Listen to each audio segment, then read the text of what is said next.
All right, so happy baby pose.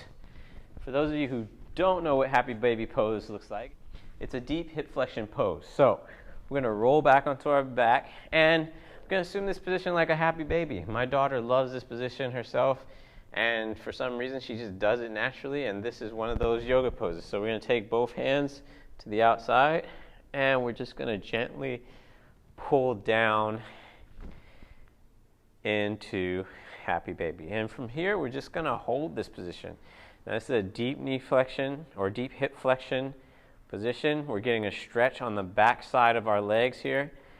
And in yoga, most of the time, you may just spend a little bit of time here just breathing. And for the most part, it's a very passive activity. We're gonna spend a couple minutes here just to allow our nervous system to kind of calm down and allow the tissues to become comfortable in this position at this length, at this depth.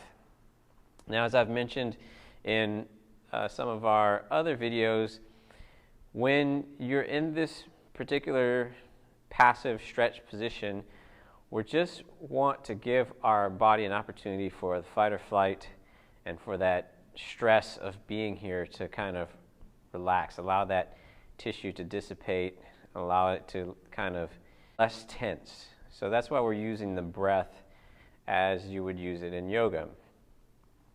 One of the other things that's important about this position here is it's very similar to a position you'd be in a deep squat.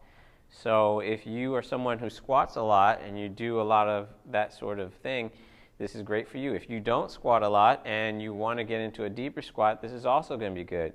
Remember, our passive range is what gives us the potential to create force. So passive space gives us the potential to create active force. So we've been here for almost 2 minutes or so, and now our tissues are nice and primed for some activity.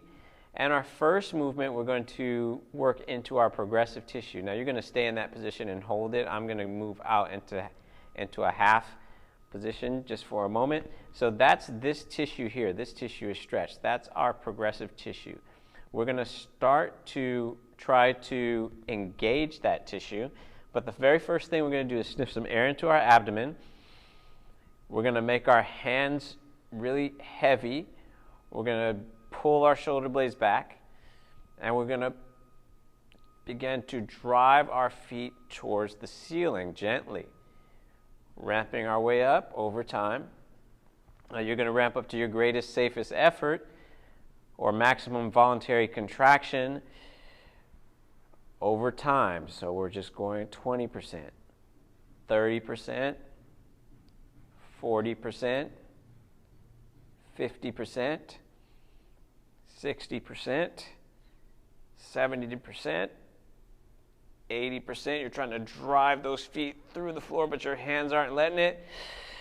Fight, fight, fight, fight, fight. 3, 2, 1. I'm going to have you pull the knees forward towards your chest. So pull, using the stuff on the front of your legs to pull the knees deeper into that deep stretch. So now your feet are not trying to go up towards the ceiling. They're trying to come down towards the floor. Really work those hip flexors. Pull, pull, 2, 1, parachute and release.